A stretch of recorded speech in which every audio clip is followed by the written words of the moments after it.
warga Paulus II, mungkin juga yang dari luar Paulus II nih yang ikutan, tapi ya oke, kita menyambutlah, nanti kita belum tahu siapa aja nanti. Puji Tuhan, akhirnya kita berhasil memulai lagi kembali pertemuan Bulan Kitab Suci Nasional, pertemuan yang ketiga. Temanya adalah menjadi saudara yang berbela rasa. Sebagai fasilitator, Pak Joni Kawilarang. Ya, lalu perjalanan kita, boarding kita itu mungkin selama 1,5 jam. Ya, mungkin nanti kalau ada diskusi lagi, boleh silakan. Oke, untuk cepatnya silakan Pak Joni. Oke.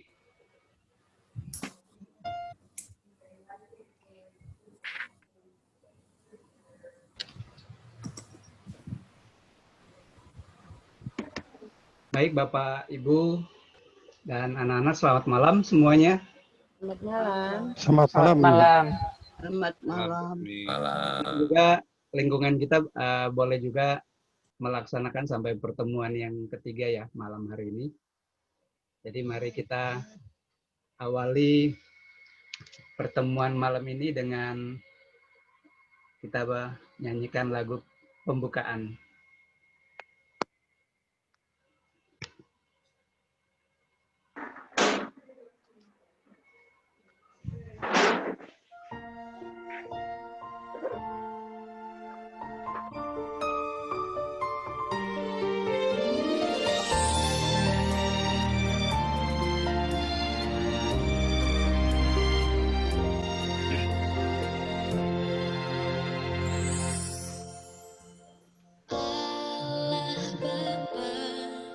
Sungguh besar kasih-Mu, Engkau selalu hadir dalam setiap langkahku. Sungguh indah ku menjadi anak-Mu, hidup dalam kasih-Mu, kasih yang tak ternilai. Sanggup aku membalas kasih-Mu, hanya ini Bapa yang ku bisa. Bapa, terimalah persembahan hatiku, nyanyian pujian kepada-Mu.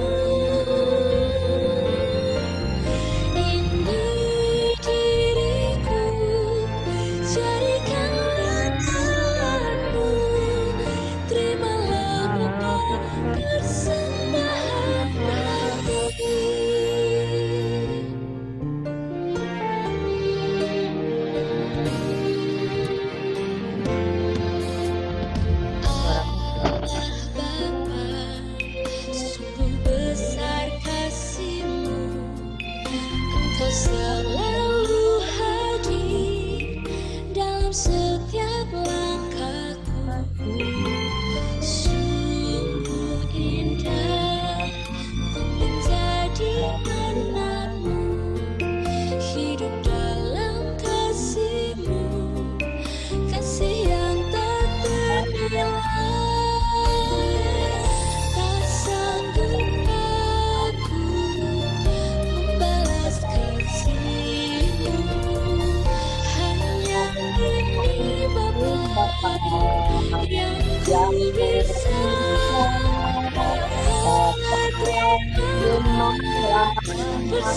Persembahan hatiku, nyanyian pujian kepada-Mu. Ini diriku, jadikan Tuhan-Mu. Terimalah Bapa persembahan hati.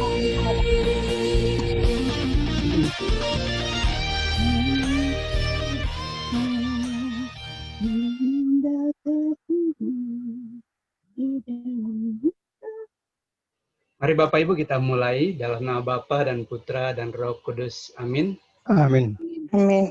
Karunia, rahmat dan damai sejahtera dari Allah Bapa dan Putra dalam persekutuan dengan Roh Kudus senantiasa beserta kita. Sekarang dan selamanya.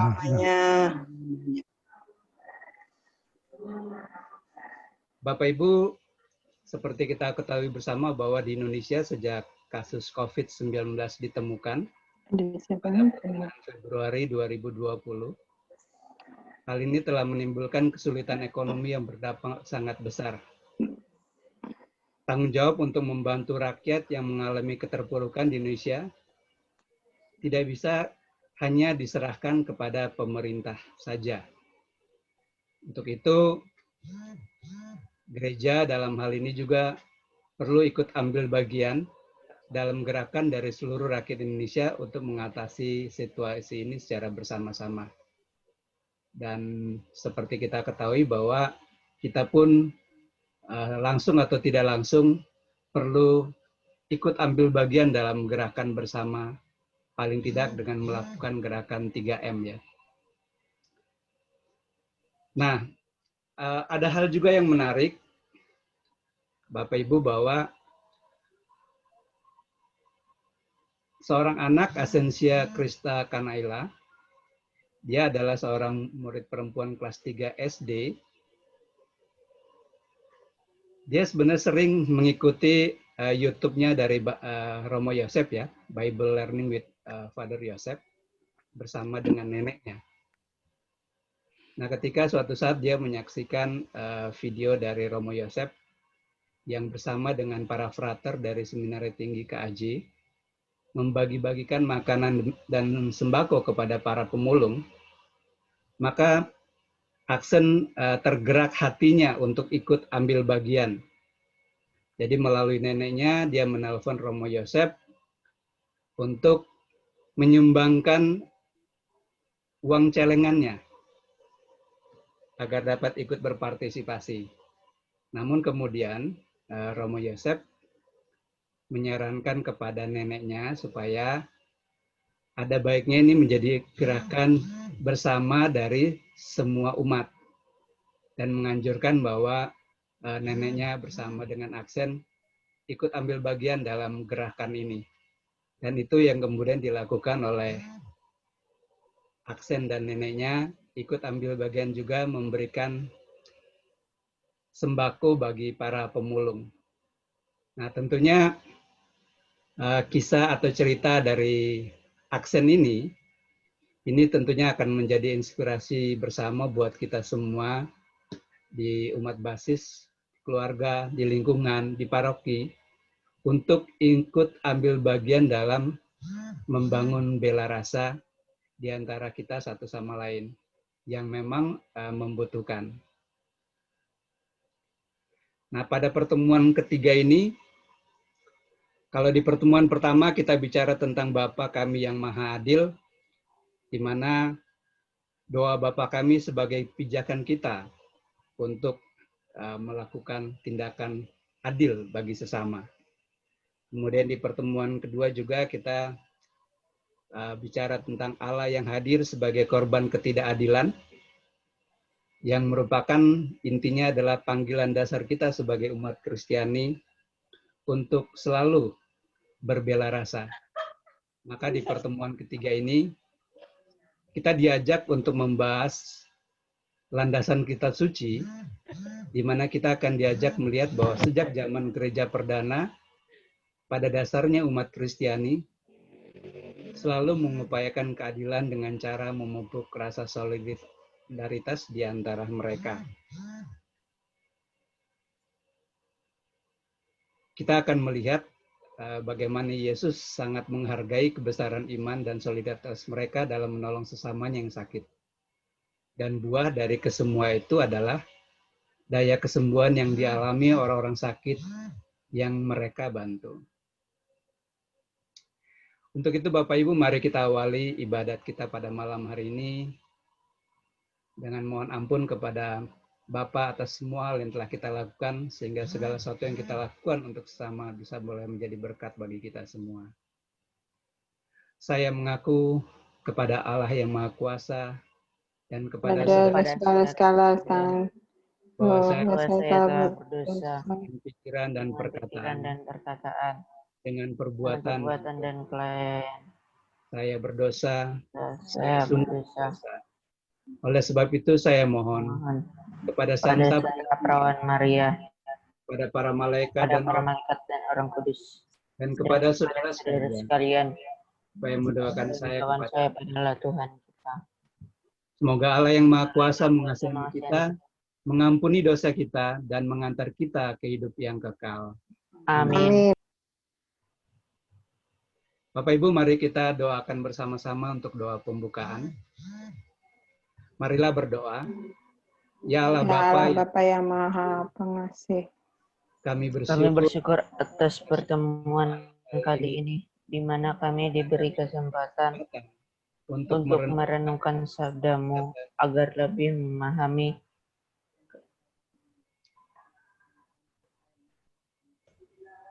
dan pada waktunya melaksanakan apa yang telah Engkau firmankan dalam kitab suci.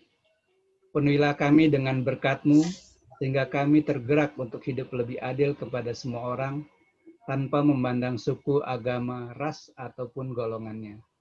Demi Yesus Kristus Putra-Mu, Tuhan dan pengantara kami, yang bersama dengan Dikau dalam persekutuan Roh Kudus, hidup dan berkuasa, Allah sepanjang segala masa. Amin. Bapak Ibu, mari kita dengarkan bacaan kitab suci. Saya boleh minta kesediaan Deo untuk membacakan kitab suci? Boleh, Deo? Boleh, Pak.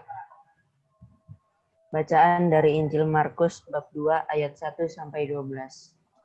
Kemudian sesudah lewat beberapa hari, waktu Yesus datang lagi ke Kapernaum, tersiarlah kabar bahwa ia ada di rumah. Maka datanglah orang-orang berkerumun sehingga tidak ada lagi tempat. Bahkan di muka pintu pun tidak. Sementara ia memberitakan firman kepada mereka. Ada orang-orang datang membawa kepadanya orang lumpuh digotong oleh 4 orang. Tetapi mereka tidak dapat membawanya kepadanya karena orang banyak itu. Lalu mereka membuka atap yang di atasnya. Sesudah terbuka, mereka menurunkan tilam. Tempat orang lumpuh itu terbaring. Yesus melihat iman mereka, berkatalah ia kepada orang lumpuh itu, "Hai anakku, dosamu sudah diampuni." Tetapi di situ ada juga duduk beberapa ahli Taurat. Mereka berpikir dalam hatinya, "Mengapa orang ini berkata begitu?" Ia menghujat Allah. Siapa yang dapat mengampuni dosa selain pada Allah sendiri? Tetapi Yesus segera mengetahui dalam hatinya bahwa mereka berpikir demikian. Lalu ia berkata kepada mereka, "Mengapa kamu berpikir begitu dalam hatimu? Manakah lebih mudah mengatakan kepada orang lumpuh ini, 'Dosamu sudah diampuni,' atau mengatakan, 'Bangunlah, angkatlah tilammu dan berjalan'? Tetapi supaya kamu tahu bahwa di dunia ini Anak Manusia berkuasa mengampuni dosa," berkatalah ia kepada orang lumpuh itu, "Kepadamu kukatakan, bangunlah, angkatlah tempat tidurmu, dan pulanglah ke rumahmu." Dan orang itu pun bangun, segera mengangkat tempat tidurnya dan pergi keluar di hadapan orang-orang itu, sehingga mereka semua takjub lalu memuliakan Allah. Katanya, "Yang begini belum pernah kita lihat." Demikianlah Injil Tuhan. Terpujilah Terpujilah Kristus. Terima kasih, Deo, yang sudah membaca kitab suci untuk kita semua. Sama-sama, Pak. Ibu Bapak dan adik-adik, mari kita lihat Injil Markus yang tadi sudah dibacakan oleh Deo kepada kita semua. ada beberapa ulasan yang mungkin membantu kita melihat sejauh mana peran kita atau peran dari umat jemaat Kristiani Perdana untuk membangun rasa solidaritas. Dalam perikop Injil ini, Markus hendak menekankan bahwa sejak awal gereja perdana, jemaat Kristiani sudah memperlihatkan rasa solidaritas. Rasa solidaritas itu adalah yang ditunjukkan kepada sesama yang sakit dan berkebutuhan khusus.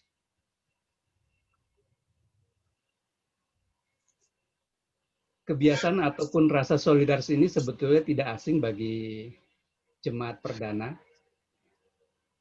Bahkan di Injil Markus lainnya, bab 6 ayat 53 sampai 56, yang bercerita tentang kedatangan Tuhan Yesus di Genesaret. Yesus sudah dikenal sebagai pribadi yang istimewa, sehingga ketika dia datang, akan banyak sekali orang yang datang berkumpul dengan Yesus. Di Markus 6 bab 55, ayat 55 dikatakan bahwa maka berlari-larilah mereka ke seluruh daerah itu dan mulai mengusung orang-orang sakit di atas tilapnya kepada Yesus di mana saja ketika ia membawakan kabar gembira. Nah, hal ini juga terjadi ketika Tuhan Yesus datang di Kapernaum, sebuah kota nelayan di pantai utara Galilea. Yesus datang ke rumah Simon dan memberitakan firman Tuhan. Di ayat tadi dikatakan bahwa semua orang berkumpul sampai penuh rumah, sampai pintu pun tidak dapat dimasuki lagi. Dari kutipan ini kita melihat bahwa karisma Tuhan Yesus itu begitu besar, sehingga dimanapun dia berada, maka akan begitu banyak orang yang hadir bersama dengan dia.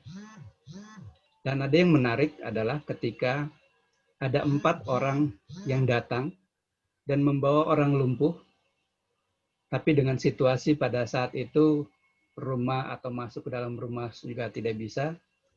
Mereka terhalang karena banyaknya kerumunan orang yang ada di rumah Simon pada waktu itu.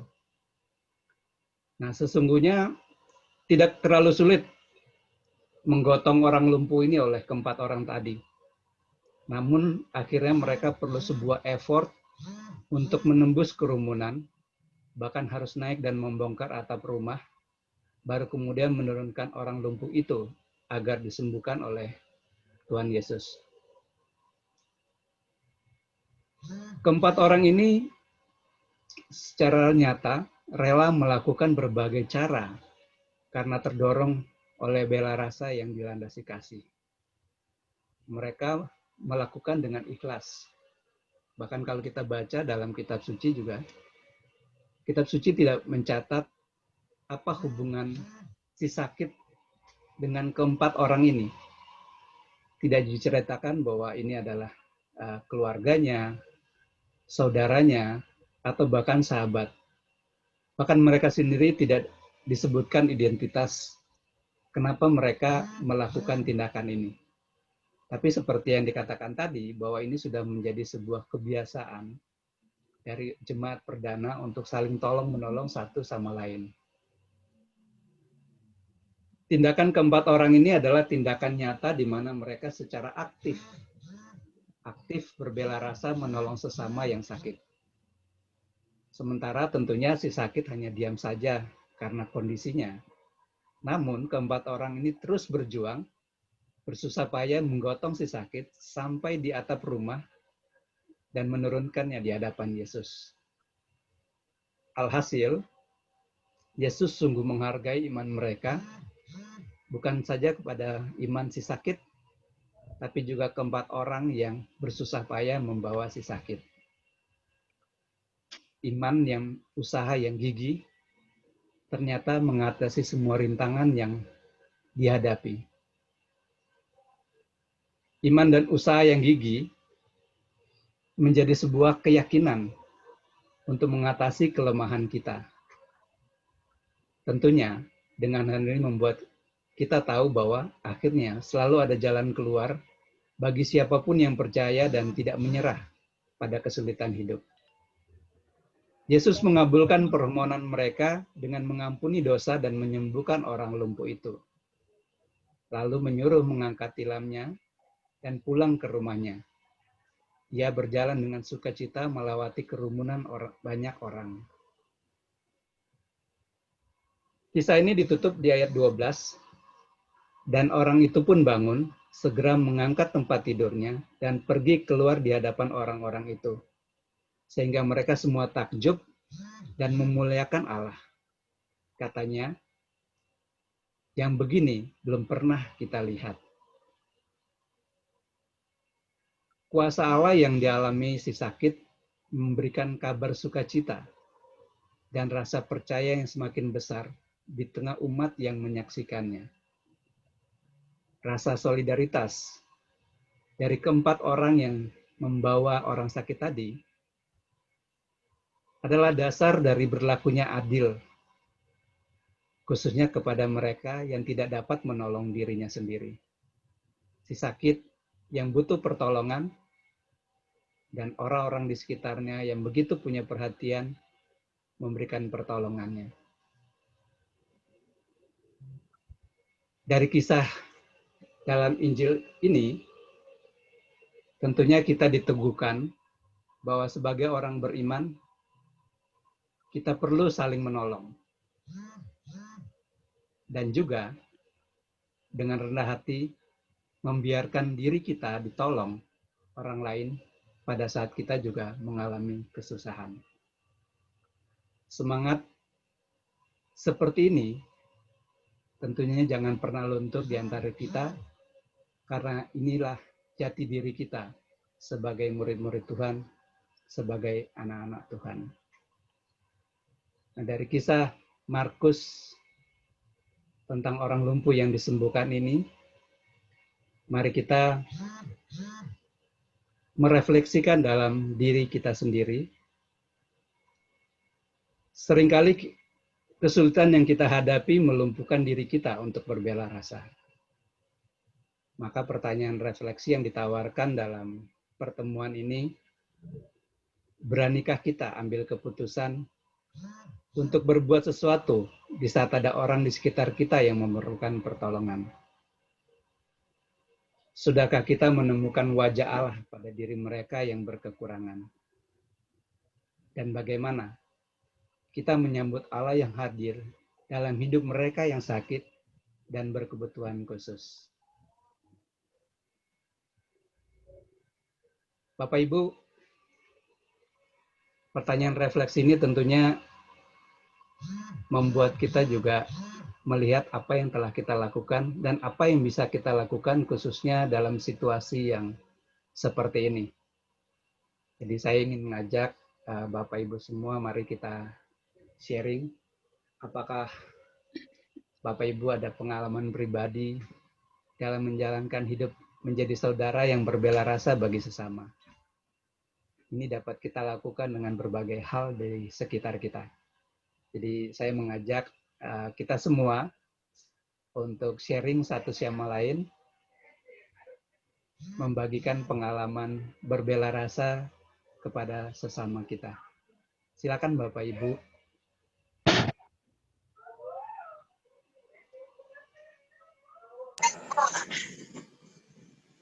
Bisa di-unmute yang ingin sharing.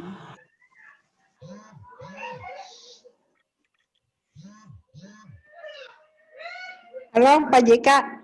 Ada Pak Aris dulu ya? Udah Pak Aris dulu deh. Pak Aris dulu deh. Ya, silakan. Saya bukan sharing, saya tidak sharing, tetapi tadi ada yang menarik dari bacaan kitab suci, khususnya ayat 5. Di situ dikatakan ketika Yesus melihat iman mereka, berkatalah ia kepada orang lumpuh itu. Orang lumpuh itu satu, tetapi yang disebut mereka. Lalu saya mendapat kesan, jangan-jangan mereka itu yang berempat itu, yang menggotong, ya. Dan saya menangkapnya seperti itu. Nah, kemudian apa lalu yang menarik bagi saya pribadi terkait dengan ayat ini? Eh, Bapak dan Ibu sudah bisa membayangkan situasi ketika Yesus berada di Kapernaum, penuh sekali, sampai akhirnya 4 orang ini lalu mengangkat orang lumpuh ke atap dan menurunkannya, seperti yang kita sudah lihat di cerita-cerita ataupun gambar.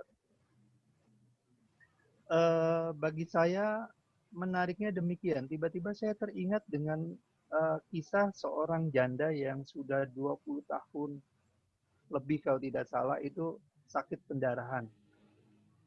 Dan dia berkata, kalau saya sentuh saja jubahnya, pasti saya akan sembuh. Dan nyatanya memang demikian. Di dalam kerumunan, dia menyentuh jubah Yesus, lalu dia sembuh.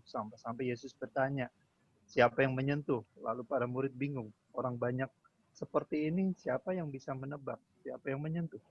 Nah, jadi iman, udah sejak awal, 4 orang ini, bayangan saya 4, yakin bahwa Yesus itu bisa menyembuhkan.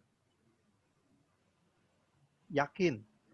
Dan paling tidak kerumunan orang banyak mau menegaskan siapa itu Yesus. Nah, maka keyakinan inilah yang mendorong mereka, iman inilah yang mendorong mereka untuk menghantar orang lumpuh itu dan menurunkannya tepat di depan Yesus. Dan akhirnya kita lihat tadi ada peristiwa mujizat, yaitu penyembuhan serta pengampunan dosa oleh Yesus. Nah, Bapak dan Ibu, yang saya mau tekankan di sini, inilah salah satu identitas lain yang ditawarkan pada malam hari ini, yaitu bahwa iman itu harus bergerak, konkret, melakukan aktivitas, dan iman yang kita lakukan, yang kita wujudkan di dalam tindakan kita, entah kita pribadi, entah kita bersama-sama, itu menghantarkan keselamatan kepada orang yang memang kita bantu, yang memang kita dampingi. Entah langsung atau tidak langsung, pada akhirnya orang yang bersangkutan juga akan menemukan Tuhan di dalam kebaikan-kebaikan yang kita terima. Jadi itu yang saya sedikit sharingkan, bahwa iman akan Allah yang kita wujud nyatakan kepada orang lain tidak saja merupakan ciri kita sebagai orang Kristen, tetapi juga akan membuat mujizat bagi orang yang kita layani. Entah dia menemukan sukacita di situ atau menemukan kebaikan Tuhan lewat diri kita. Itu saja, Pak JK. Terima kasih. Baik, terima kasih Pak Aris. Baik, Bapak Ibu yang lain. Oke, Pak Tri, silakan. Baik Pak, saya mau sharing berkaitan dengan pengalaman pribadi, karena tadi yang diminta pengalaman pribadi bukan tafsiran atau apa berkaitan dengan kitab suci itu ya. Saya alami itu 3 atau 4 tahun lalu nih, ya. Saya udah lupa pokoknya, tapi ini menyangkut saya ini. Orang ini kan minta bantuan saya, terutama kami ya. Lalu pinjam di koperasi waktu itu, Kopditsi. Ya, nggak banyak sih, hanya 6 juta gitu ya. Tetapi dari perjalanannya waktu, saya baru sadar bahwa ternyata bahwa orang ini tidak mengangsur gitu loh. Tidak mengangsur, lalu ternyata nggak tahu di mana sekarang, juga nggak tahu. Tapi ya karena saya menjadi penjamin, tanda tangan, ya udah ketempuan gitu ya. Ketempuan akhirnya 6 juta itu ya menjadi tanggungan saya, walaupun dalam waktu 1 tahun 12 bulan, ya berusaha untuk mengangsur. Tapi intinya bahwa awalnya kami itu punya kepedulian untuk nolong orang, tetapi kemudian dalam beberapa bulan kok nggak ada reaksi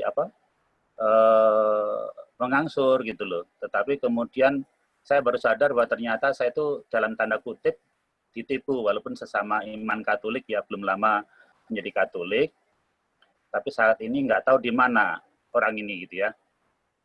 ya dalam satu sisi maunya sih menolong karena memang dia seorang janda dan saya kenal akrab dengan kami, tapi kemudian kok begitu gitu loh. Ya bolehlah hitung-hitung kolektor gitu ya, kolektor dalam beberapa saat, tetapi akhirnya ya udah.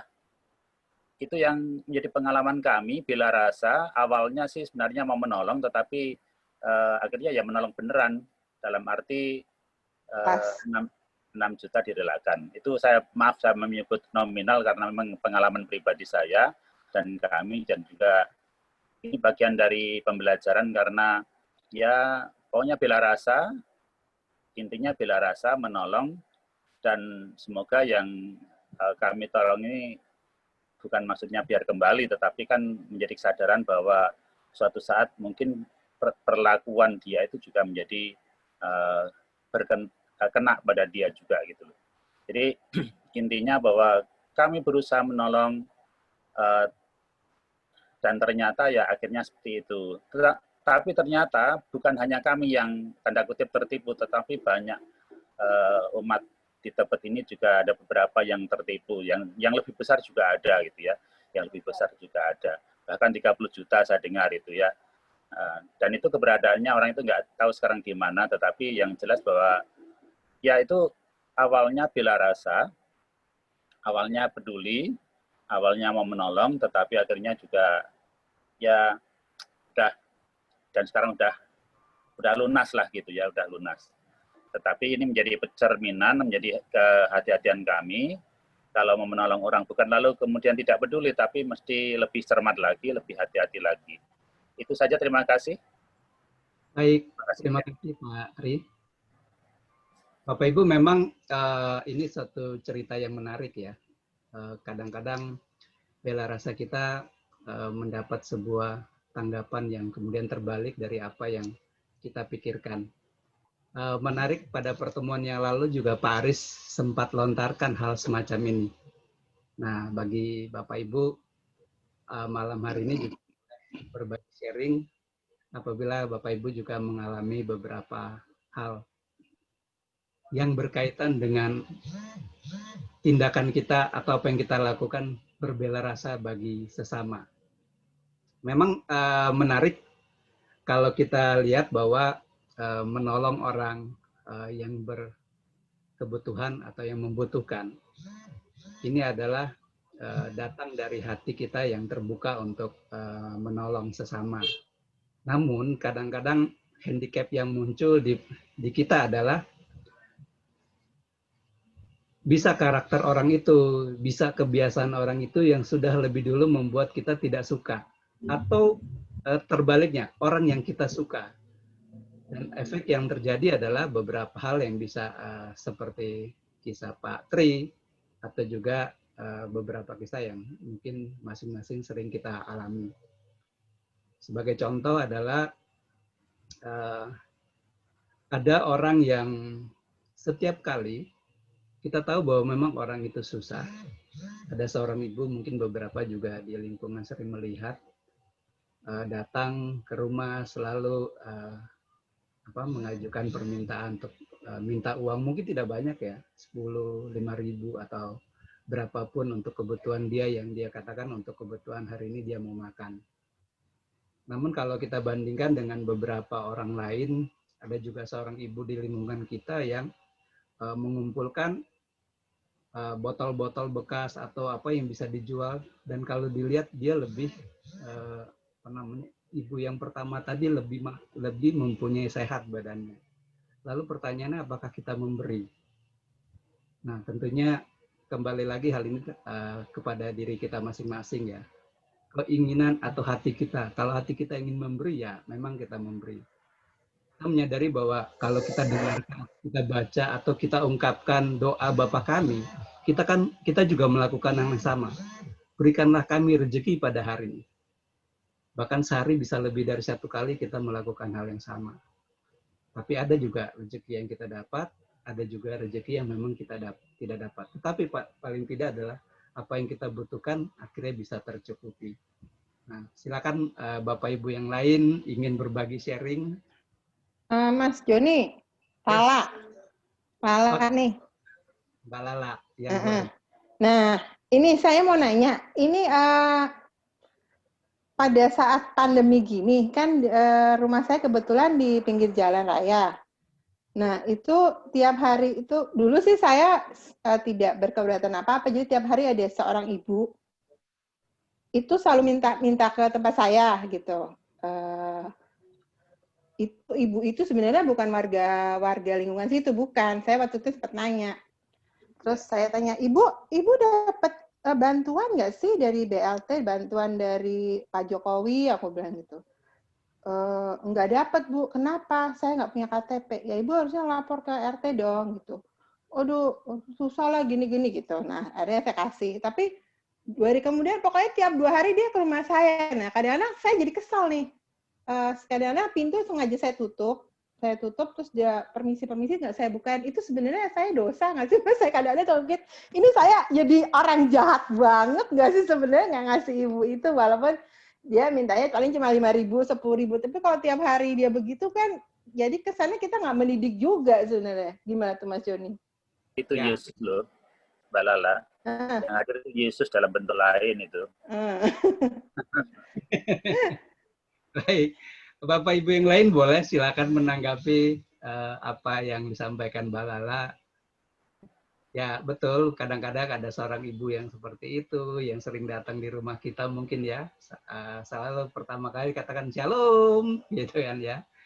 Tapi apakah shalomnya itu kita tanggapi dengan positif atau kita tanggapi dengan keburu melihat kebiasaan dia sebelumnya. Oke, silakan. Mungkin ada tanggapan dari Bapak Ibu yang lain.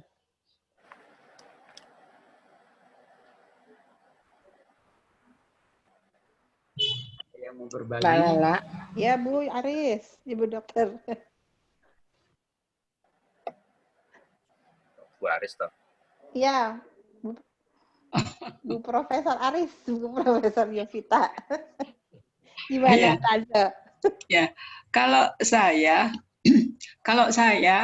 ya mirip-mirip saja dengan Mbak Lala. Cuma saya itu lihat orangnya. Kalau orangnya itu klimis, pakaiannya bagus, itu saya biasanya tidak menanggapi. Tapi kalau orangnya itu kelihatan susah gitu, langsung jatuh hati begitu. Jadi saya lihat orangnya seringkali. Tapi ini kalau orangnya sama terus gimana Tante? Tiap hari gitu sama, selalu orang itu ke rumah saya. Nah ya, kalau orangnya sama juga saya lihat gitu.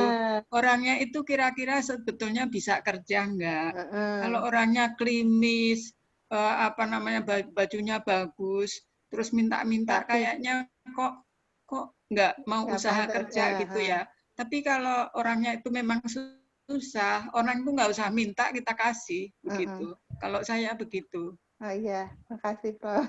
Sekalian untuk memberi pelajaran gitu, maksud saya.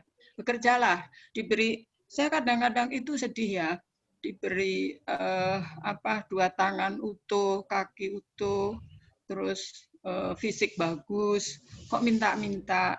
Sedangkan orang yang kurang sempurna saja berusaha untuk bekerja gitu. Kecuali ya kalau orangnya itu kelihatan memang nggak makan, susah makan, kelihatan kan dari fisiknya gitu. Nah itu kalau perseorangan ya.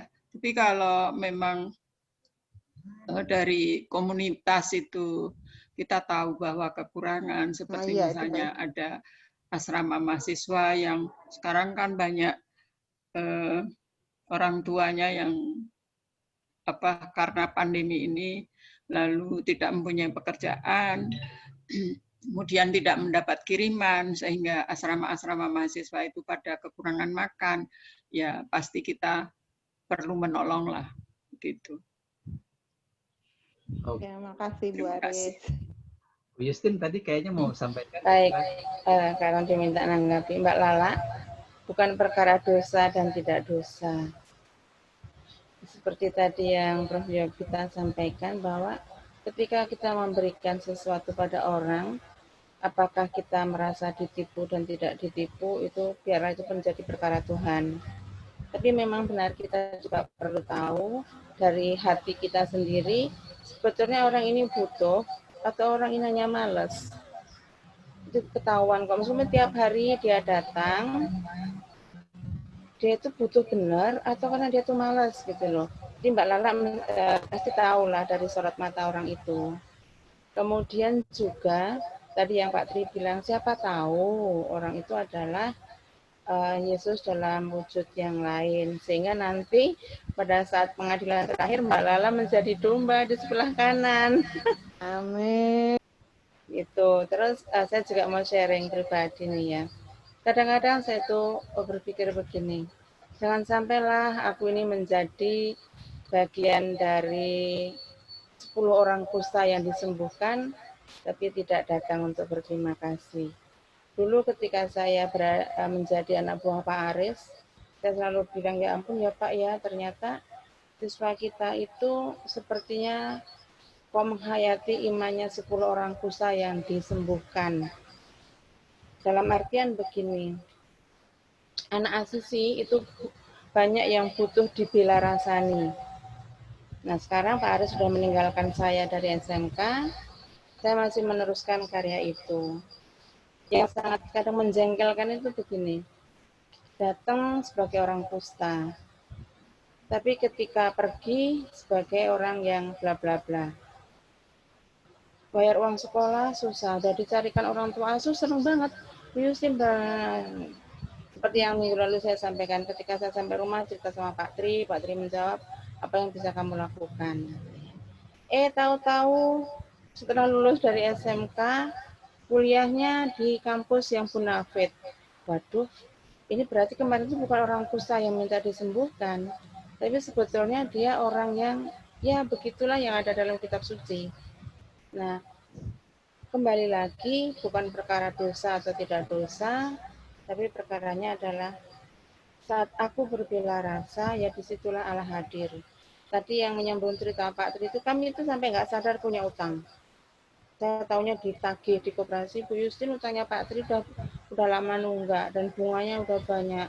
Waduh, padahal yang mengajukan saya lupa kalau itu punya utang.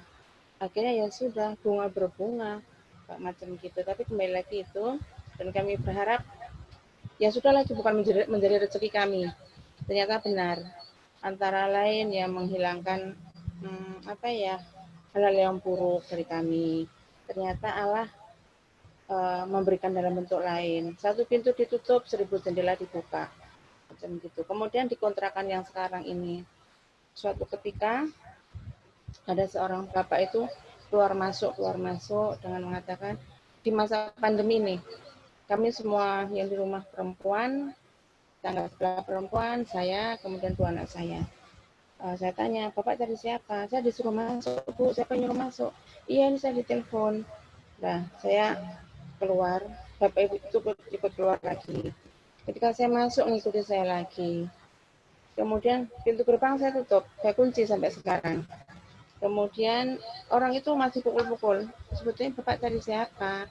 Saya disuruh masuk, Bu, tapi nggak tahu siapa yang nyuruh. Nah, dalam hal ini saya pikir gini, saya perlu juga waspada dan hati-hati. Seperti tadi Prof. Yovita men-sharingkan, kemudian yang lalu itu Dr. Aris gitu ya. Bukan sebuah kecurigaan, tapi ternyata kita juga perlu yang namanya melihat dari sisi lain lah. Benar nggak sih orang itu butuh pertolongan kayak gitu. Terus sebetulnya tadi pada Prof. Yovita saya mau datang begini, saya nanti akan datang ke rumah Prof. Yovita menggunakan daster, lalu pakai topi yang cobaan samping mau minta-minta. Kalau nggak dikasih berarti Prof. Yovita nakal pada saya. Itu kalau nggak tahu malu. Saya akan datang dalam bentuk yang nggak klimis. Itu aja, terima kasih. Pasti kelihatan, Bu, kalau klimis mau pakai daster mau apa. Saya sudah bayangkan nanti datang menggunakan daster yang sudah sobek-sobek. Enggak, maksud saya fisiknya itu kelihatan orang susah dengan orang yang bohong-bohongan itu pasti kelihatan. Kalau bapak saya di Lampung itu dilihat dari tangannya, dia salaman dulu. Ya, jadi tangannya kelihatan ya. Keras atau enggak itu kan dari kasarnya tangan ya, cara melihat profesi orang ya. Juga seringkali kan orang membawa surat itu kan, apa untuk yatim piatu. Sekali, 2 kali, orangnya sama gitu. Disuruh Pak Haji siapa. Bukannya kemarin. Menjengkelkan, Prof. Saya jawab, baru kemarin kan Pak, saya gitu. Malu terus pergi. Depan kontrakan saya itu kan ada tempat duduk itu di Saung Betawi. Ya. Ada 2 anak yatim, sering sekali di situ. Terus, ternyata kok dia ngerokok sambil bawa kotak kecil lah. Saya tanya, Dek, dari mana aja? Dari Pantai Asuhan ini. Oh, udah diajarin ngerokok ya. Kita kan capek, Tante, harus ngerokok. Lah, kalau begitu ketika masuk di ruang itu untuk apa gitu loh. Sementara dia sendiri untuk jajan. Di sisi lain butuh, tapi di sisi lain mubazir. Gitu lah. Untuk beli rokok. Dihitung-hitung 1 dus rokok aja sudah bisa untuk beli ayam separuh itu.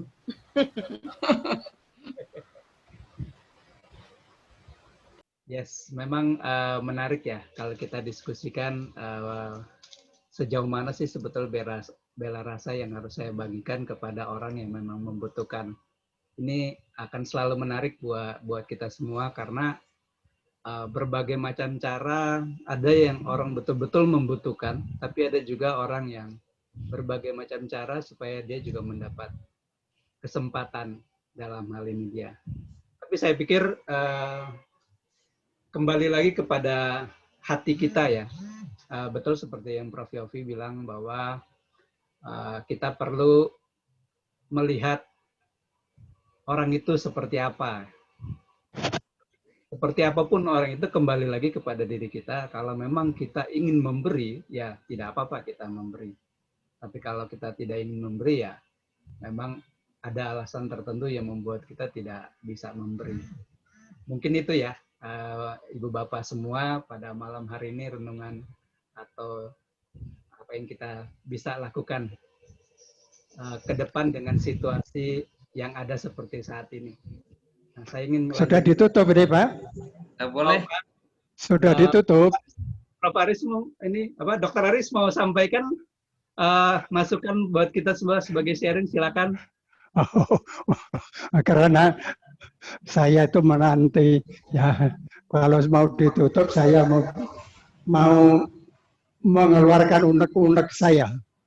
Oke, silakan. Tuhan itu makasih memberi hujan kepada orang baik maupun orang yang tidak baik. Selalu memberi kepada siapa saja. Ilalang pun juga diberi kesempatan tumbuh bersama padi. Tetapi memang susah untuk manusia, itu bukan Tuhan. Sehingga kalau selalu dituntut oleh orang yang mau meminta, rasanya kok susah ya. Tetapi kalau Tuhan selalu memberi. Yudas Iskariot saja sudah diketahui bahwa dia akan mengkhianati, tetapi tidak dihukum sebelumnya, tidak dikeluarkan dari kelompok, tetapi memberikan sampai terjadi apa yang menjadi kehendak Tuhan. Kalau kita berbuat seperti apa yang Tuhan lakukan, wah hebat betul ya. Kita selalu memberi, selalu memberi, selalu memberi. Tetapi sebagai orang, rasanya juga sama seperti pada umumnya. Kalau kita tidak mendidik, rasanya kok kita bersalah. Juga bersalah pada Tuhan. Sehingga kalau misalnya tahu bahwa dia itu tidak perlu diberi, ya tidak perlu diberi untuk mendidik. Tuhan pun juga mendidik, tetapi beda rasanya konteks dalam pembicaraan di malam hari ini. Yes. Itu yang menjadi masalah bagi kita. Tapi kalau kita memberi, sudah ikhlaslah. Tidak usah dipikir lagi, itu orang baik atau orang tidak baik, itu orang menipu atau tidak menipu. Kalau kita memberi, beri. Ikhlas. Jangan pikir bahwa dia itu untuk ini, untuk itu yang tidak baik, tapi kita ikhlas. Mungkin itu yang dikehendaki Tuhan, bahwa kita harus ikhlas apa yang kita lakukan bagi sesama kita. Mungkin itu yang dimaksud dengan berbela rasa.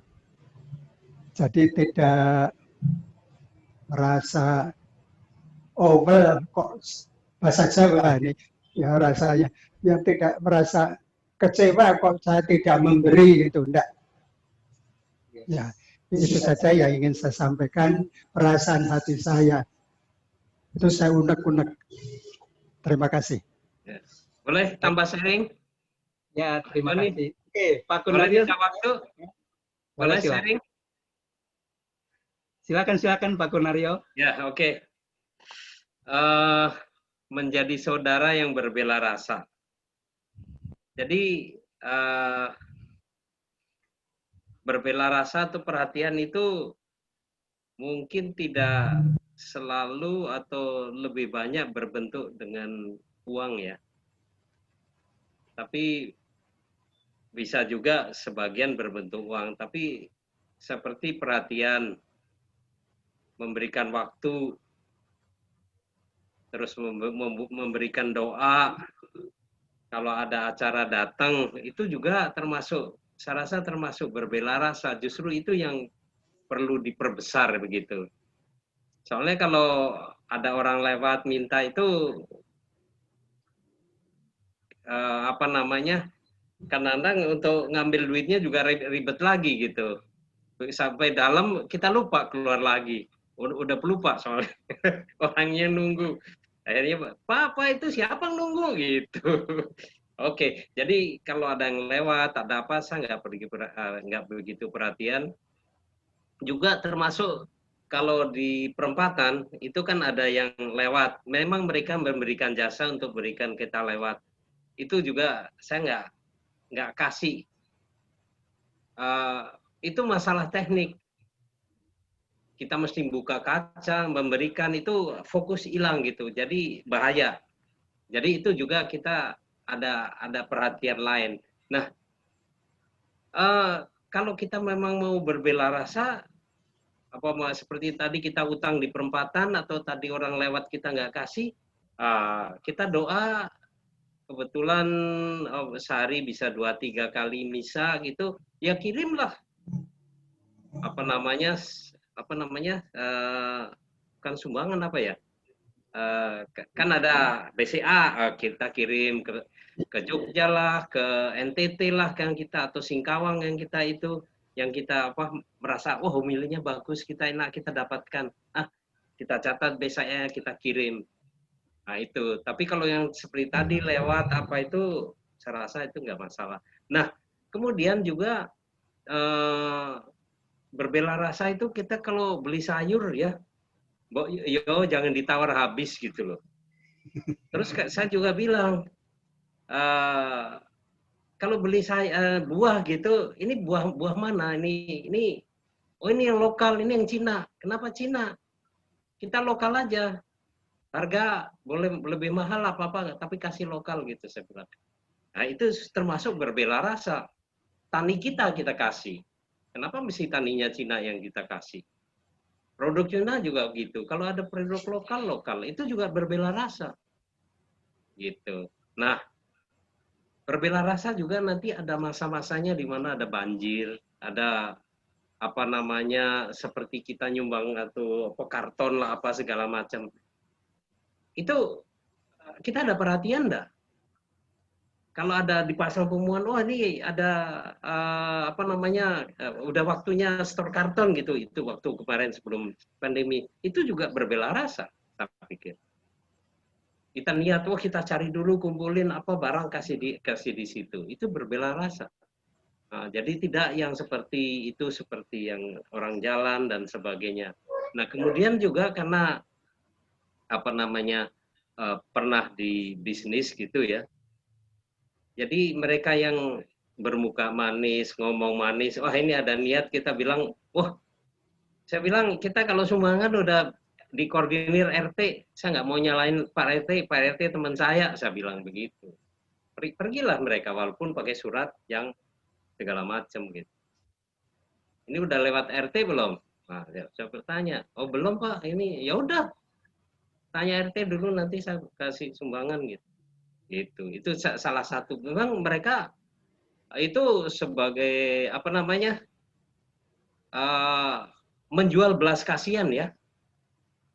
Jadi tahu orang Kristen itu suka kasihan, mereka lewat. Tapi kalau tukang sapu itu yang tek-tek apa jual kerupuk atau itu memang dia nggak lihat, terus kemudian itu secara mungkin 2 bulan 3 bulan sekali ada orang yang tidak melihat jual sapu lah, jual apa itu, nah, saya beli banyak itu, walaupun nggak perlu. Nah itu salah satu berbela rasa, karena saya tahu itu adalah bukan dibuat-buat gitu. Oke, saya rasa itu aja yang teringat gitu.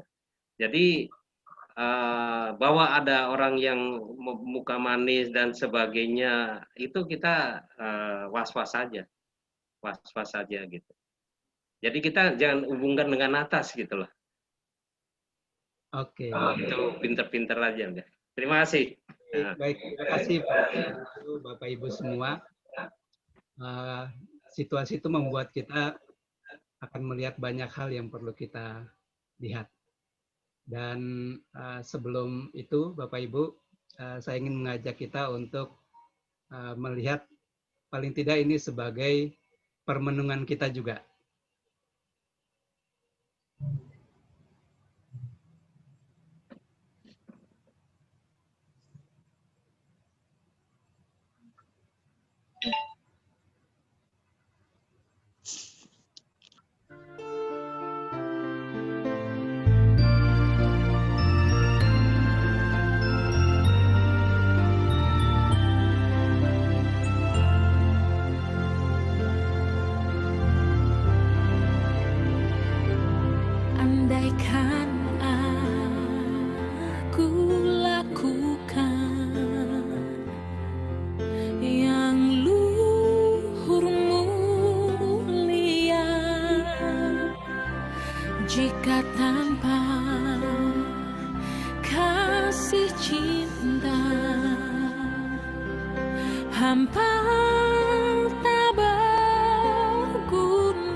Bapak Ibu, lagu tadi mengajak kita untuk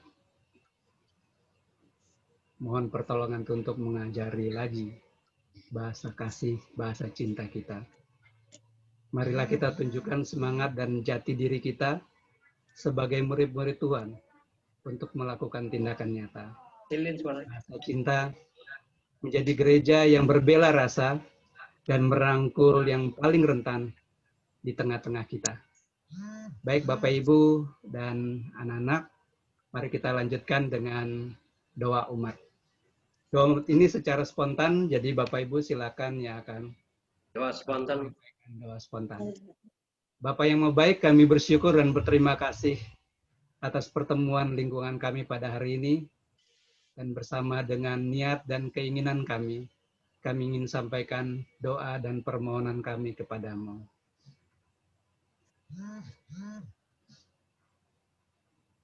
Silakan Bapak Ibu.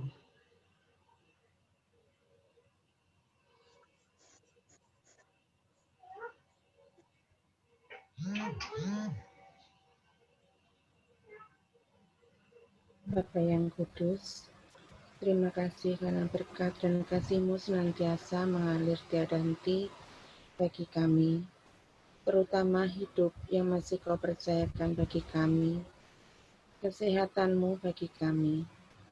Pada malam hari ini kami memohonkan berkat-Mu bagi saudara-saudara kami selingkungan yang sudah sepuh, yang sakit, terutama bagi Pak Tri, bagi ibunya Mas Dana, Ibu Mariono, ibunya Mas Adi, Eyang Kung, Yulia, Pak Darmono, dan tentu masih banyak lagi yang membutuhkan doa-doa.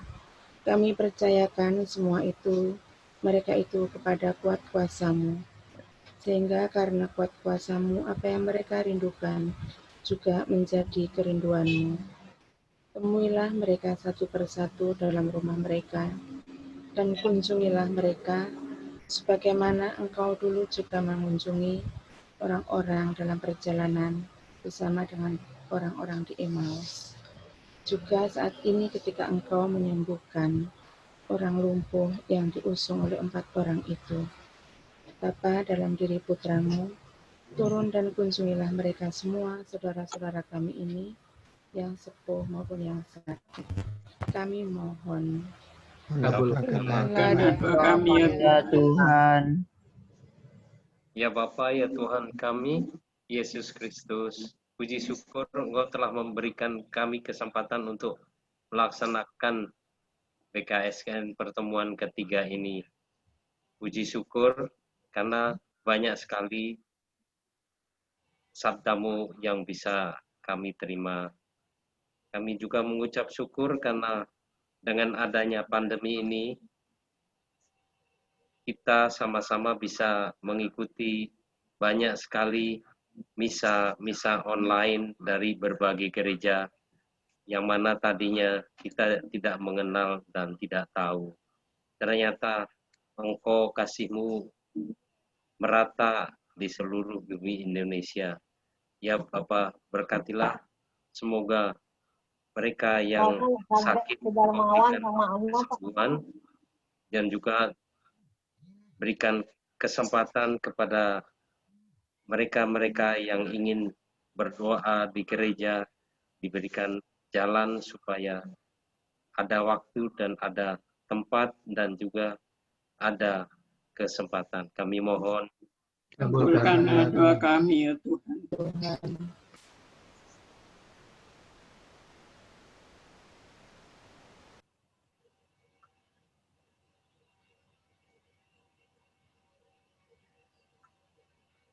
Bapak yang mau baik, kami juga ingin berdoa secara khusus untuk anak-anak kami yang nanti dalam minggu-minggu depan akan mulai melakukan ulangan tengah semester secara online. Berkatilah mereka ya Tuhan, agar apa yang mereka belajar akhirnya mereka juga dapat merealisasikan dengan baik. Kami mohon Kabulkanlah doa kami ya Tuhan. Kabulkanlah doa kami ya Iya, Tuhan. Tuhan.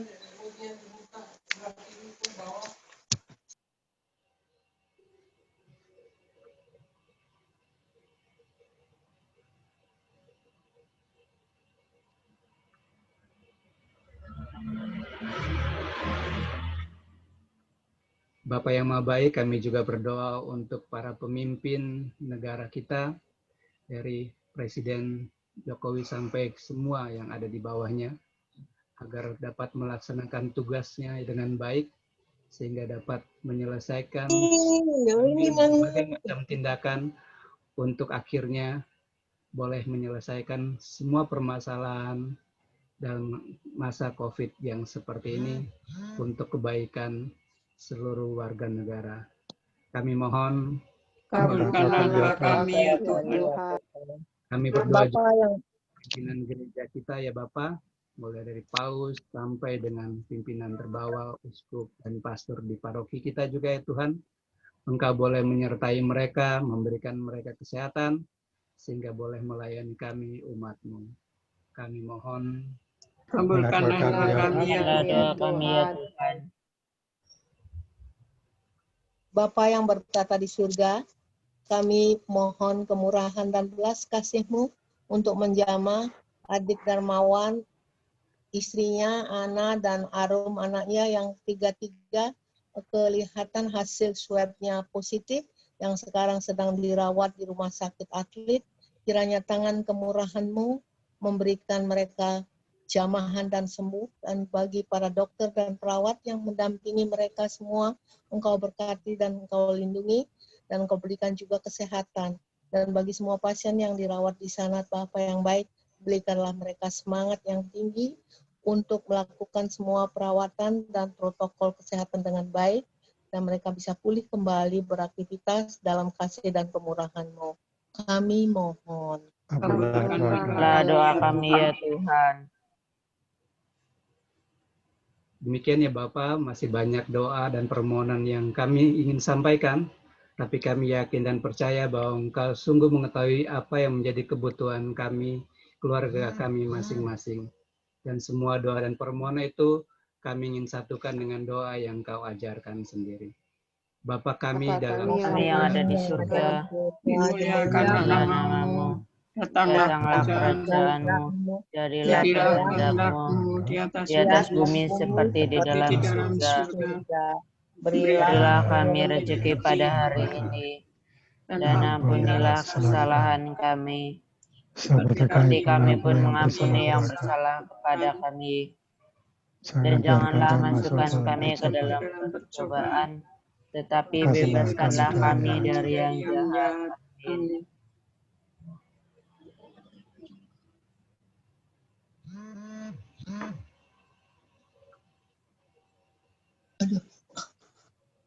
Bapak Ibu, demikianlah pertemuan kita pada malam hari ini. Mari kita tutup dengan doa penutup. Mohon kesediaan Pak Aris untuk memimpin doa penutup ini.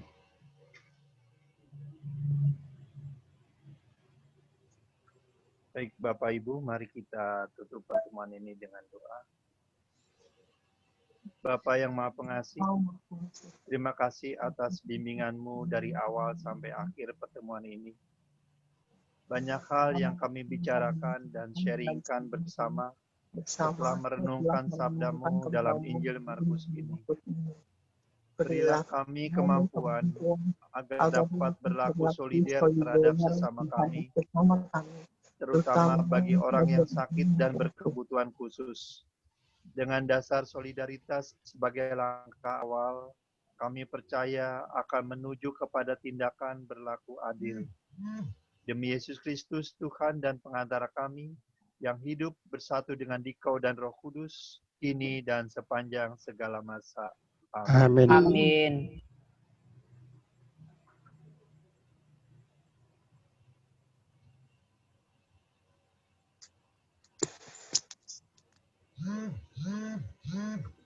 Marilah kita akhiri pertemuan keluarga lingkungan Paulus II dalam BKS pertemuan ketiga ini dengan memohon berkat Tuhan. Tuhan beserta kita. Sekarang dan selama-lamanya. Semoga kita sekalian, keluarga kita di rumah, seluruh aktivitas kita, kesehatan kita semua, dilimpahi berkat Allah oleh Allah yang Maha Kuasa, dalam nama Bapa dan Putra dan Roh Kudus. Amin. Amin. Selamat malam. Mau foto dulu bukan? Ya, foto dulu, malam. Itu kan lagu penutup dulu. Lagu penutup dulu baru foto. Pak Ibu. Lagu penutup, lalu kita foto bersama lagi. Gitu. Nah, sebentar kita nyanyi lagu penutup kita. Kasih Yesus. Ya, lagunya ya. Dia nanti pasang kameranya. Siap-siap pasang kamera. Pasang kamera. Sebentar. Samantha suruh pasang kamera, mana dia?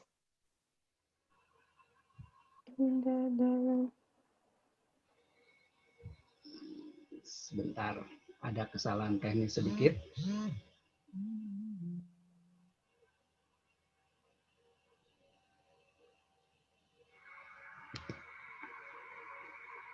Belum menemukan lagunya.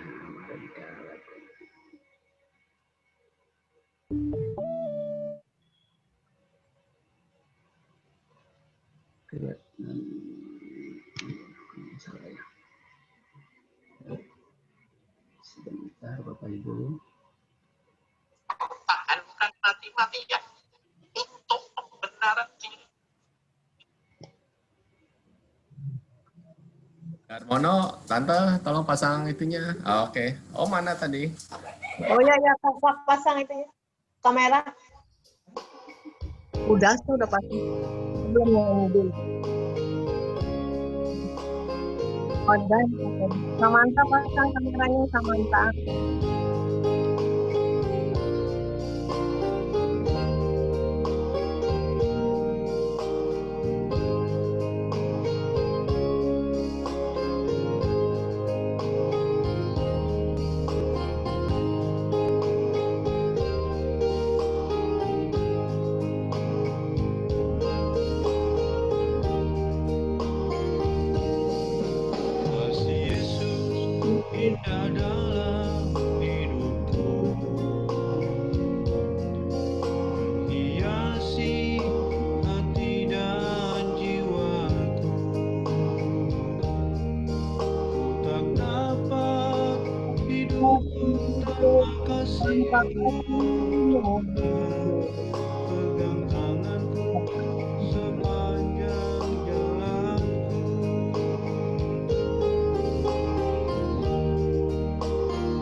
kasih Bapak Ibu malam. Terima kasih Pak Joni yang telah menjadi fasilitator.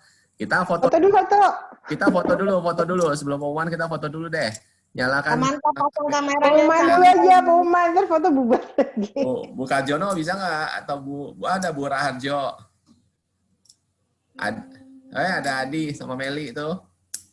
Yes. Oke, Bu Karjono bisa ini Karjono bisa nggak, Mas Abi? Slide-nya dikeluarkan. Bantu Eyangnya. Maaf Pak, saya lagi nyetir di luar. Oh. Mungkin Eyang bisa nggak tuh, Eyang? Pak Joni, Ya, kayaknya slide-nya agak ditutup dulu. kesulitan deh. Slide-nya. Nanti nggak usah aja dulu Pak. Slide-nya ditutup dulu. Bu Raharjo? Ya, halo? Ayo kita coba print screen ya, gitu ya. Gaya gimana gayanya? Gimana? Ayo, 1, 2, kayak gimana? Terserah mau gimana.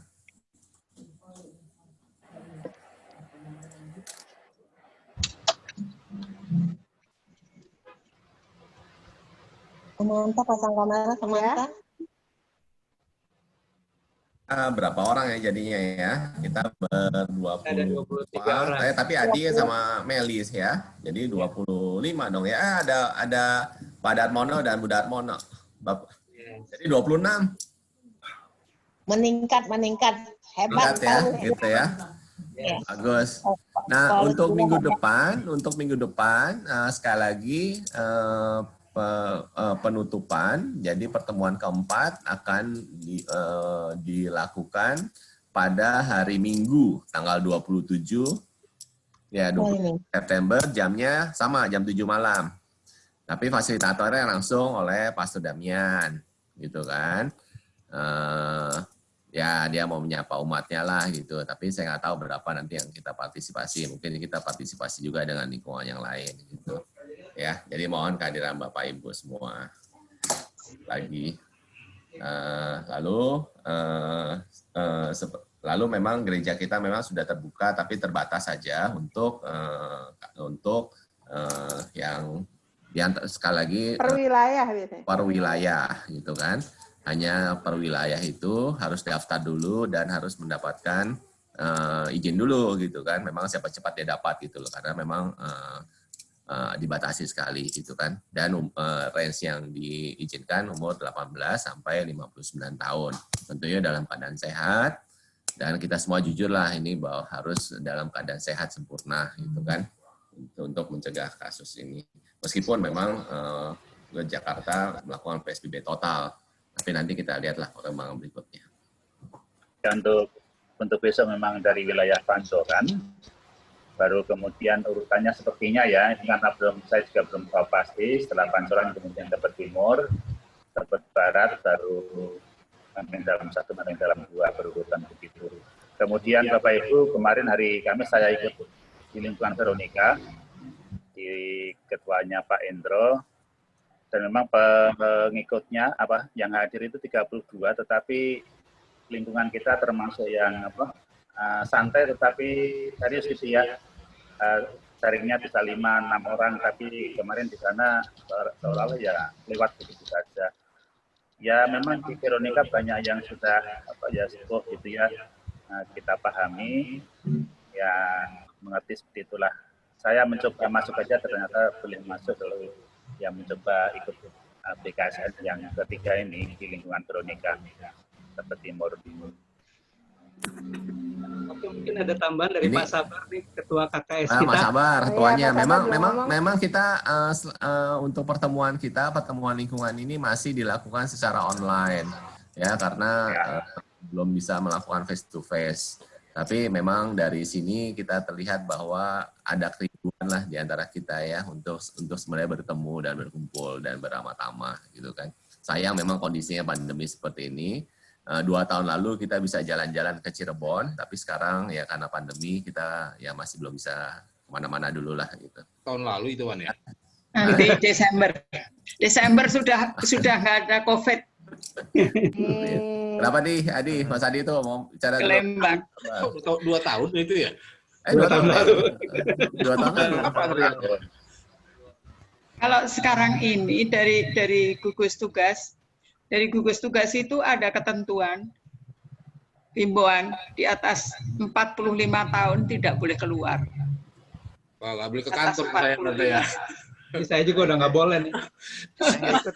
Nggak boleh ke kantor kita. Nggak boleh.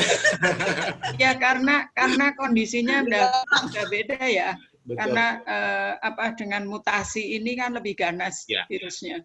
Maka dikeluarkan itu pengumuman di atas 45 tahun tidak boleh keluar. Untuk yang akhir ini. Keduanya dahsyat. Dahsyat. Makanya naiknya kan tinggi sekali. Ya, hari ini 4.000-an ya Tante ya. Hari ini rekor. Hari ini Jakarta Indonesia 4.000 sekian ya. Ya. Rekor. Tiap hari kita mencapai rekor gitu kan, tapi sayangnya rekor. Ya nggak bagus. Memang kita harus benar-benar mentaati itu protokol 3M dan SD dan FD. Social distancing, physical distancing. Lalu ada yang melesetin bahasa distancing, nggak usah katanya. Orang bahasa nggak usah. Oke, Pak Sabar mungkin kasih pengumuman berkaitan tanggal 27 sama pengalaman dari beberapa lingkungan. Pak Sabar. Semalam menteng dalam ya. Ayo Pak Sabar yang paling ganteng nih. Ya, terima kasih kesempatannya. Paulus 2 nih lumayan banyak yang hadir. Apresiasi buat lingkungan Paulus 2. Karena saya amati, contohnya di lingkungan Veronica, lumayan banyak. Lalu yang kayaknya yang terbanyak kedua nih lingkungan Paulus 2 ya. Kalau di wilayah yang mengadakan kemarin wilayah Mendal 1, itu pun semalam tuh nggak sebanyak, ya hampir sama lah dengan ini, cuma pernah 40 peserta. Tapi itu wilayah loh ya. Tapi memang juga banyak lingkungan yang mungkin karena alasan atau kendala di teknologi, mungkin tidak punya laptop atau segala macam, akhirnya mereka tidak mengadakan. Tapi ada lingkungan lain juga yang hanya 4 orang, 3 orang, mereka tetap bersemangat. Ya, ini sebagai bentuk semacam sarana buat kita untuk setia mengikuti Tuhan yang dianjurkan atau diadakan oleh Uskupan Agung Jakarta melalui KKS. Seperti itu. Karena kalau kita tidak memulai dengan acara seperti ini, kita tidak tahu ya wabah ini sampai kapan. Karena seperti kita ketahui, awalnya Maret kalau nggak salah ya kita terjadi ya. Pertengahan Maret, kalau Indonesia pertengahan Maret. Ya, ada berita kan bulan Juni sudah melandai. Waktu itu kan, ingat kan ya? Nah, akhirnya yang terjadi apa? Idul Fitri ya. Sampai melewatin Lebaran, ya kan? Dan waktu itu saya sempat 2,5 bulan di rumah, dalam arti bekerja dari rumah, work from home. Saya sampai kaget gitu, gila juga nih ya wabah ini. Dan ini wabah ini tidak hanya terjadi di Indonesia, tapi di seluruh dunia. Apa namanya pandemi. Indonesia terakhir. Tapi sebenarnya Tante, Indonesia bukan terakhir. Januari udah ada yang kena, cuma tadi kita masih belum tahu itu wabah apa gitu, penyakit apa. Yang saya tahu sih begitu ya. Februari sudah ada yang kena, tapi ya kita tetap bilang masih 0. Tapi akhirnya sekarang malah kita yang rekor tertinggi ya kalau nggak salah ya. Pertama di Bali. Nah, di Bali. Jadi banyak informasi yang mungkin anggapannya Indonesia masih aman. Karena dibilang kan daerah tropis, ya nggak terlalu dingin atau gimana. Wah, ternyata malah nggak juga gitu kan. Kita malah kena. Ya, tapi dengan acara seperti ini, anjuran dari KAJ pun dihimbau Bapak Uskup untuk tidak mengadakan pertemuan fisik. Jadi, dan di gereja kita, di paroki kita sudah melaksanakan walau tidak semua. Ya, ini terima kasih kepada pengurus lingkungan Paulus 2 dan semua umat yang hadir. Saya lihat di sini yang lansia pun ikut serta. Wah, ini luar biasa ya. Bahkan tadi sharing imannya malah tak henti-henti kalau nggak dihentikan. Wah, Ini polos 2 nih hebat. Polos 2 cerewet semua kayaknya. Sebetulnya nggak usah pakai laptop, Pak. Bisa diumumkan ke warga bahwa nggak perlu pakai laptop, pakai HP saja bisa. Nah, memang ada juga yang mungkin kendala dengan kuota dan lain-lain. Kita kan nggak tahu kan. Atau mungkin pengurus lingkungannya tidak punya Zoom yang seperti yang di lingkungan Paus 2. Kan ada banyak kendala seperti itu. Tapi tetap saja kita sudah menjalani walau dengan sedikit, walau dengan kondisi keterbatasan. Himbauan buat kita semua, ya dari tim KKS kemarin mengajukan kepada Pastor Damian, bagaimana Pastor kalau Pastor minggu terakhir menjadi satu paroki. Wah, dia langsung bilang dengan sambut, wah saya senang. Ini saya senang sekali, saya semangat. Oke, kira-kira jam berapa Pastor mau? Ya sudah jam 7 malam lah katanya. Karena terkadang kalau ngambil siang nanti mungkin ada kegiatan lain di rumah atau keluarga. Kalau malam kan sudah bebas. Oke. Jadi seperti itu. Awalnya nggak ada kepikiran kita mau satu paroki, tapi dari teman satu tim KKS bilang, coba siapa tahu Romo mau atau Pastor mau. Ternyata Pastor sangat antusias. Karena selama ini kan kalau dengan YouTube itu kan sifatnya kan monolog ya. Dia bicara tapi nggak ada orang yang apa istilahnya lawan bicaranya. Kalau dengan Zoom atau mungkin Google Meet seperti yang kita alami sekarang, wah dia senang sekali, dia bisa menyapa umat, bisa menyapa mungkin ketua lingkungan mana, mungkin ya seperti sosialisasi kemarin aja mereka Pak Sudamian sangat antusias seperti itu. Kelihatannya cukup ya. Tadi sudah disampaikan sama Mas Irawan bahwa nanti hari Minggu jam 7. Linknya akan disampaikan nanti, Bro. Hari apa, Bro? Bro Joni? Mulai Senin kayaknya. Linknya. Ya, mulai hari Senin besok. Minggu depan kan? Masih minggu depan. Ya, nanti tanggal 27 kan?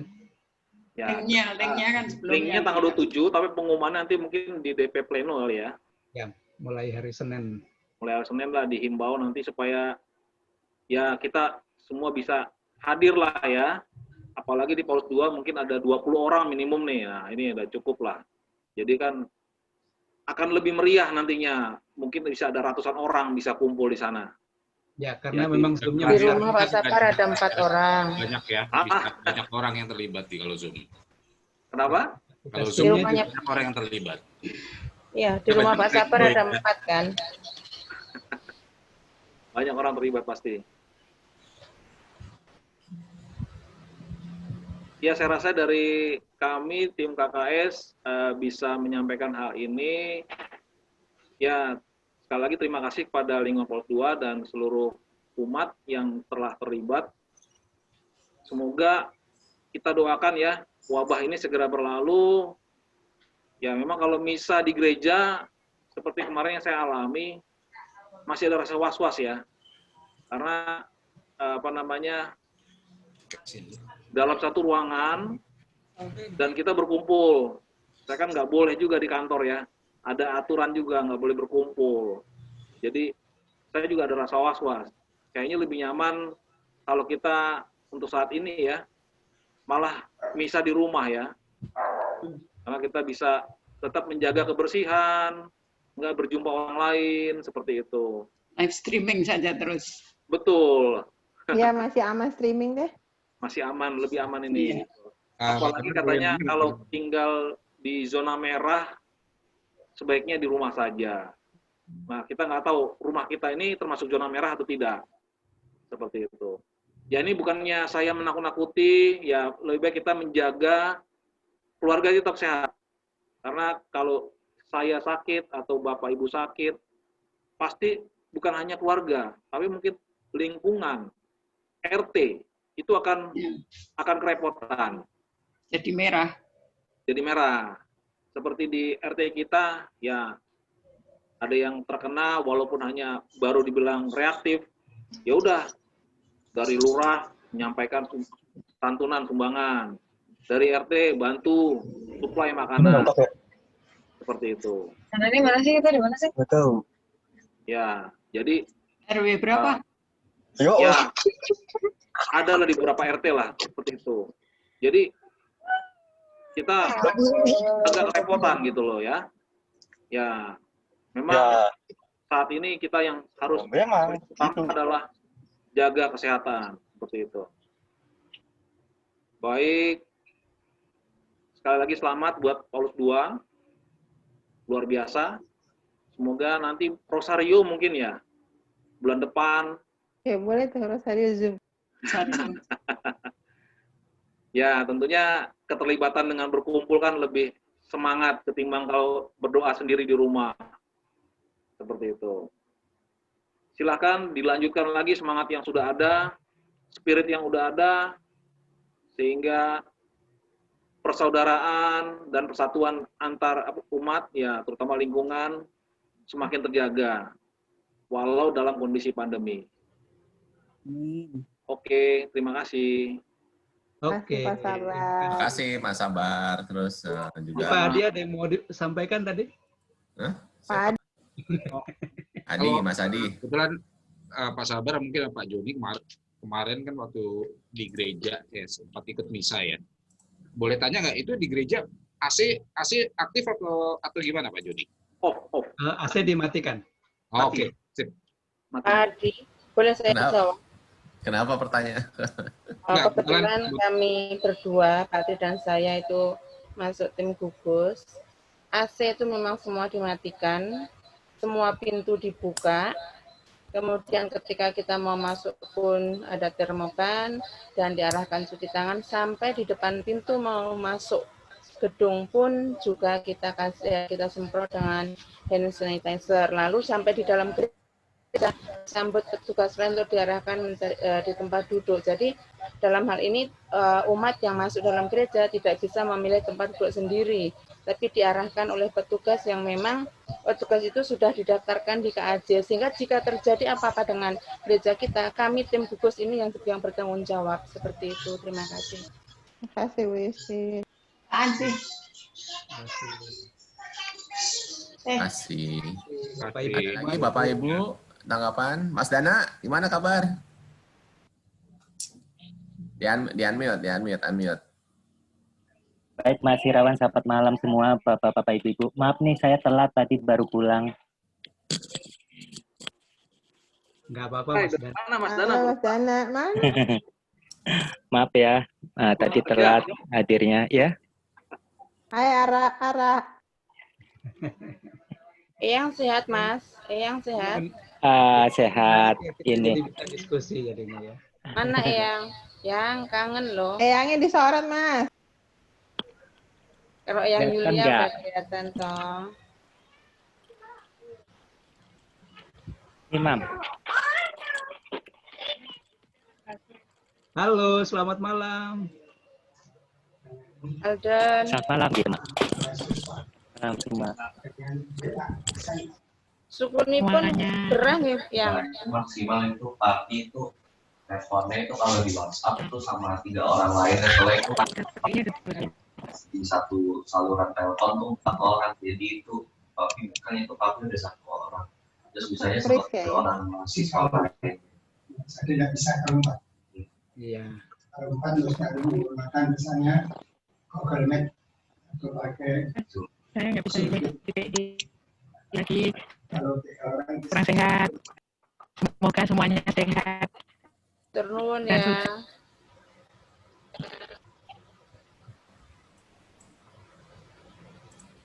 Ya, Mas Dana. Signalnya ini ya. Dia ketutup ya. Ya udah gitu.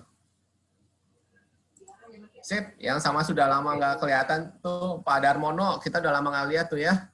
Tante, Om udah lama nggak kelihatan tuh, disorot aja. Selamat malam. Selamat malam semua teman-teman. Yang Kong. Pak Darmono. Selamat jalan KPI. Oh iya, kita lama nggak ketemu Pak Srianto juga ya. Ya, Pak Srianto ada kesulitan nggak ya untuk nyambung ya, gitu ya? Ya mungkin karena nggak ada yang muda ya, kecuali dokternya ada di rumah. Ada. Bisa Iya, ada anaknya sebenarnya ya. Sebelahnya kan Mbak kalau pas nggak Iya. dinas malam. Iya. Kalau pas dinas, enggak, kayaknya udah work from home semua deh. yang dokter masa Tantangan untuk jamaah kita menggunakan digital kan sekarang ya. Jadi untuk kita harus ini lagi. Siapa yang lagi belum disapa nih? Hari sudah. Oh, Bu Doni ada Bu Doni ya tadi ya. Iya. Ya, Bu Nova. Iya, Pak. Bu Raharjo ya, Bu Raharjo nih belum. Bu Raharjo masih belum. Kamera ya, Bu Raharjo ya. Gambarnya masih belum kelihatan, nggak bisa HP-nya. Iya Bu, tadi mau ke rumah aku nggak sempet deh Bu. Ini udah ditak-ketik sama Theo tapi nggak bisa juga. Oh gitu. Iya. Ya. Ya. Tapi kita jadi bisa ngobrol satu sama lain nih, walaupun lewat Zoom. Gara-gara pandemi jadi pinter jimit sama Zoom. Mana? Kabarnya Pak Tri Senior gimana Mbak Lala? Senior? Waktu itu janji. Chris Dadi. Baik, puji Tuhan. Pak Tri Senior sih baik-baik. Baik, puji Tuhan. Sukses, lancar rezeki. Iya tuh, gimana nggak nyambung nih? Oh, Mati sehat kamu Mbak Wi. Kata Mbak Wi sehat, amin. Terus Bu Titi juga gimana kabar Bu Titi ini? Kayak aku belum sempat ke Bu Marhadi tuh, kan. ya kan? Ya. Bu Yeni. Depan boleh juga kita lanjutkan ya, Rosario. Bisa gitu kan? Ya. Bu Widarto, Mbak Meli. Siapa? Nenek sehat. Sehat tadi ikutan, Ibu Sebenarnya ikutan. Ibu tadi ikut. Oh gitu. Aku lihat sih tadi sebentar. Tapi sekarang Ibu sedang makan. Oh ya udah, salam saja untuk beliau. Ya, matur nuwun Anda, Bu.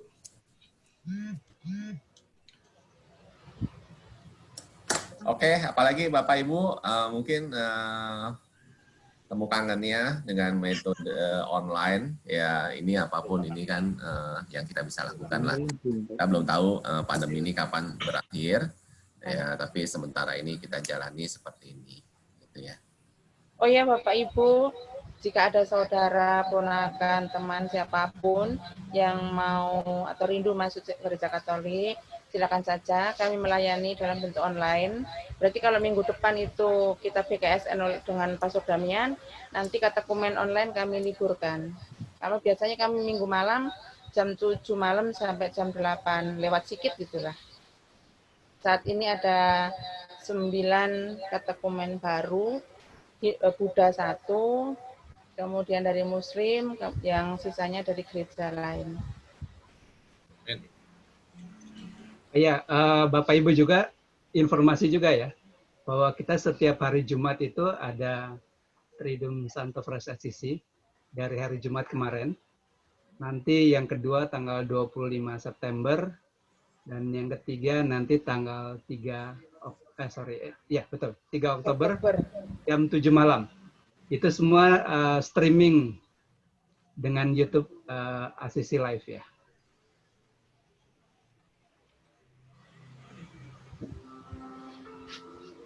Oke. Terima kasih Pak Joni. Oke, terima kasih Bapak Ibu. Selamat malam. Selamat malam, jaga kesehatan, stay safe gitu kan. Rezeki lancar. Halo Bu Nova. Halo Bu Justin. Kangen dengan si Beben saya. Iya berisik di sini Bu. John. Pamit. Habis makan piringnya dikembalikan Berisik ya. di sini Bu ya. Pamit ya. Habis makan piringnya dikembalikan. Izin pamit. Izin pamit. Bu Doni, Bapak baik-baik Bu. Bapak Ya baik-baik puji Tuhan. Bapak masih stres ya Bu atau gimana? Masih Pak. Gitu. Iya doakan biar lancar semuanya. Sip Bu. Gitu. Ya terima kasih.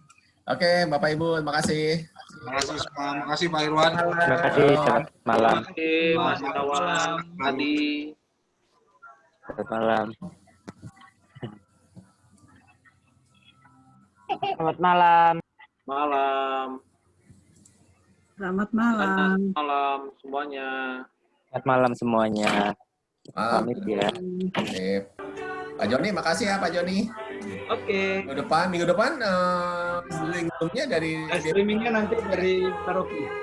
Dari paroki ya, gitu ya. Iya. Dari Mas Sabar berarti ya. Kan dari Bu Diani. Oh begitu. Oke lah. Nanti itu terbuka cukup besar ya. Jadi bisa lebih ratusan orang boleh ikut.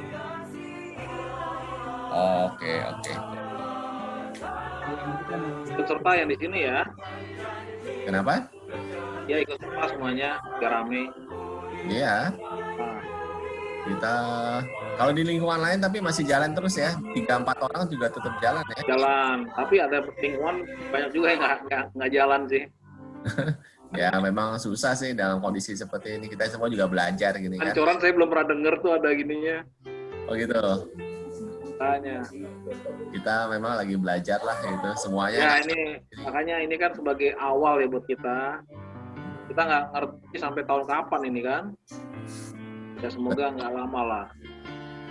Karena kan yang lansia nggak bisa gereja lagi sekarang kan. Betul. Iya. Kan? Sama anak-anak juga nggak boleh gereja. Iya, di bawah 18 tahun nggak boleh gereja gitu ya. Ya, apapun kita inilah. Iya. Ini sekarang WFH terus atau gimana? Kan kita WFH kan berarti kan? WFH.